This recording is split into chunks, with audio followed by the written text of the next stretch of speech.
معزز دوستو، ایران کے موجودہ حالات کے تناظر کے اندر اگر دیکھا جائے تو سائنس جیت گئی، ٹیکنالوجی جیت گئی، علم جیت گیا اور جذبے ہار گئے.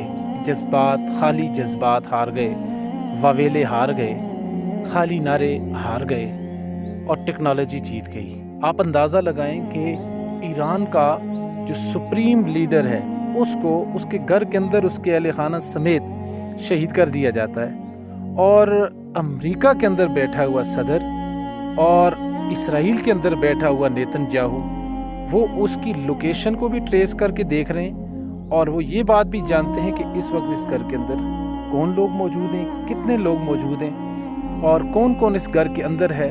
اور جو ہی ان کی شہادت ہوتی ہے تو ان کی مکمل تصاویر، ان کی میت کی ویڈیو، فوٹو یہ ان کو اسرائیل کے اندر اور امریکہ کے اندر دکھائے جاتے ہیں.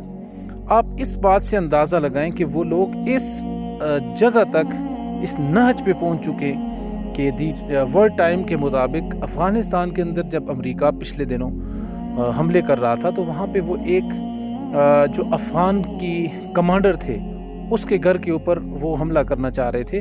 تو کہتے ہیں کہ وہ کمانڈر اپنی بیوی کے ساتھ بستر کے اوپر ایک چارپائی کے اوپر سویا ہوا تھا. تو اس وقت صدر ان کا اوباما تھا اور ایلی کلینٹن تھی ان کی وزیر خارجہ.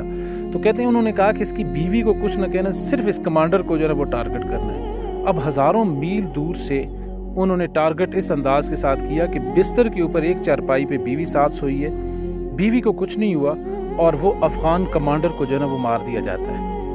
اور آپ اندازہ لگائیں ان لوگوں کی، یعنی اس چیز کا. پچھلے دنوں آپ کے سامنے ہے ایران کا جو وہ اسماعیل آنی والا واقعہ ہے. تو وہ بلڈنگ کہاں کہ جب ایران کے اندر ایک اسماعیل آنی کو شہید کیا گیا، چھت کے اوپر ایک 5ویں یا 6ٹے کمپارٹمنٹ کے اوپر، منزل کے اوپر، اور انہی کی منزل کے اندر جا کے وہ جو ہے نا وہ بلاسٹ ہوتا ہے اور وہ شہید ہو جاتے ہیں. باقی کی بلڈنگ کو کچھ نہیں ہوتا، نیچے سے اس کو کچھ نہیں ہوتا، اوپر سے اس کو کچھ نہیں ہوتا. تو سائنس اور ٹیکنالوجی کے اندر وہ لوگ یہاں تک پہنچے ہیں.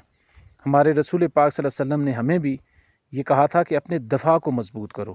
حضور کی زندگی آخری لمحات کے اندر بھی جب حضور گئے اس دنیا سے تو ان کے پاس کوئی مال و دولت کے انبار، کوئی جنت کی بہاریں یا مال و دولت کے ذخیرے انہوں نے نہیں چھوڑے.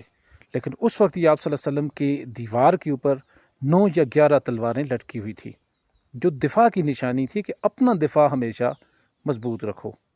اللہ تبارک و تعالی مسلمانوں کو آپس میں اتحاد، اتفاق اور دفاعی طاقت کو مزید مضبوط کرنے کی توفیق نصیب فرمائے. السلام علیکم ورحمۃ اللہ.